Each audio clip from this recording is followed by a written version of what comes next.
Hello friends, तो स्वागत है आपका मेरे चैनल रिसर्च स्टडी एकेडमी पर। तो फ्रेंड्स, आज हम पढ़ने वाले प्रेजेंट परफेक्ट टेंस को, और इससे पहले हम पढ़ चुके हैं present indefinite tense and present continuous tense को। और मैं उम्मीद करता हूं कि आपको ये दोनों टेंस अच्छे समझ में आए होंगे। तो जल्दी से देर ना करते हुए आज हम समझते हैं प्रेजेंट परफेक्ट टेंस को। तो प्रेजेंट परफेक्ट टेंस क्या होता है? ये आइडेंटिटी दर्शाता चुका है, चुकी है, चुके हैं, यानी कि ये काम को दर्शाता है कि जो कार्य कर रहे थे अपन ने वो कंप्लीट कर लिया है, कंप्लीट एक्शन को दर्शाता है। और इसके साथ हेल्पिंग वर्ब का यूज होता है हैज और हैव। आपको पता है दोस्त कि जो हैज होता है वो सिंगुलर सब्जेक्ट के साथ यूज होता है, और जो हैव हेल्पिंग वर्ब होती है वो प्लूरल सब्जेक्ट के साथ यूज होती है। और जो हैज होता है वो उसके साथ सिंगुलर सब्जेक्ट के साथ यूज होगी, लेकिन सिंगुलर सब्जेक्ट कौन कौन से होते हैं? He, she, it, names. और प्लूरल सब्जेक्ट कौन कौन से होते हैं? आई, वी, दे, यू।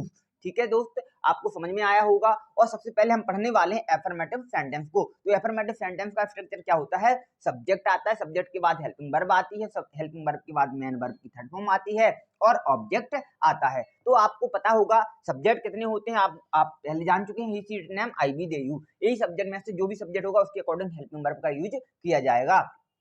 तो सब्जेक्ट के अकॉर्डिंग ही क्या आएगी?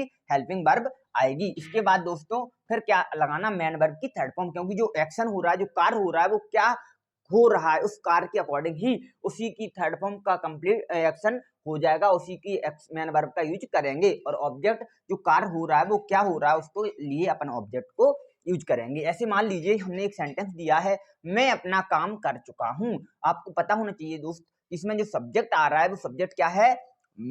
मैं खुद के लिए आ रहा कि मैं अपना काम कर चुका हूं। तो मैं अपना काम कर चुका हूं के लिए क्या आएगा? सब्जेक्ट आए। और आई के बाद क्या आता है? Helping verb. हेल्पिंग वर्ब जिस सब्जेक्ट का होगा सिंगुलर सब्जेक्ट के साथ सिंगुलर हेल्पिंग वर्ब का यूज करेंगे, और प्लूरल सब्जेक्ट के साथ प्लूरल हेल्पिंग वर्ब का यूज करेंगे। तो प्लूरल सब्जेक्ट है तो प्लूरल हेल्पिंग वर्ब क्या हो जाएगी? हैव। तो आई हैव। और मैन वर्ब, यानी मैन वर्ब क्या हो रहा है? एक्शन क्या हो रहा है? करने का। तो आई हैव कर लिया, कंप्लीट हो गया। तो आई हैव डन अपना काम, मेरा काम क्या हो जाएगा? My work. I have done my work. तो दोस्तों आपको ये सेंटेंस समझ में आया होगा कि सब्जेक्ट आया, इसके बाद helping verb I, helping verb के बाद मेन वर्ब आया, और मेन वर्ब के साथ माई सब्जेक्ट यानी ऑब्जेक्ट आया, मेरा काम, माई वर्क। क्लियर? तो दूसरा सेंटेंस बनाते हैं और अच्छी समझ में आएगा कि तुम क्रिकेट खेल चुके हो। तुम क्रिकेट खेल चुके हो, तो तुम क्या है? सब्जेक्ट है। सब्जेक्ट क्या होगा? यू।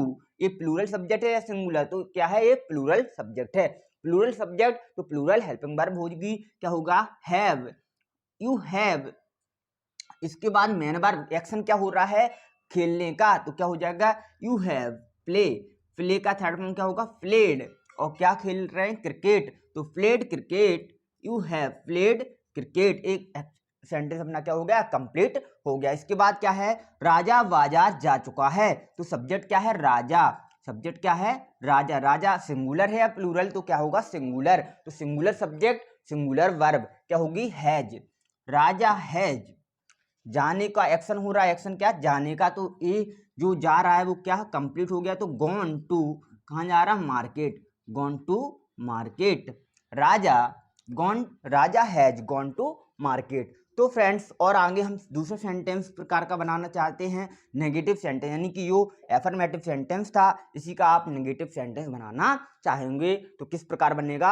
आपको कुछ नहीं, बस सब्जेक्ट रहेगा, हेल्पिंग वर्ब रहेगी, बस जो थर्ड नंबर पर यहाँ पर क्या आ जाएगा? नॉट आ जाएगा, बाकी मेन वर्ब और ऑब्जेक्ट सेम रहेगा। तो हम बनाते हैं, वह खाना नहीं खा चुका है। इसका क्या होगा?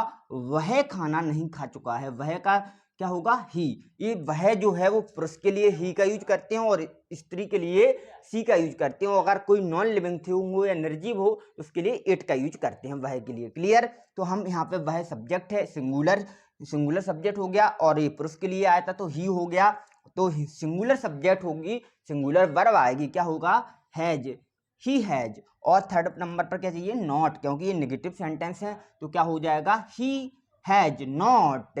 ही हैज नॉट क्या होगा? मेन वर्ब की थर्ड फॉर्म। मेन वर्ब क्या है? एक्शन क्या हो रहा? खाने का। तो एक कंप्लीट हो गया, तो ईट का क्या हो जाएगा? Eaten. He has not eaten food. He has not eaten food. ये सेंटेंस आपका कंप्लीट हो गया।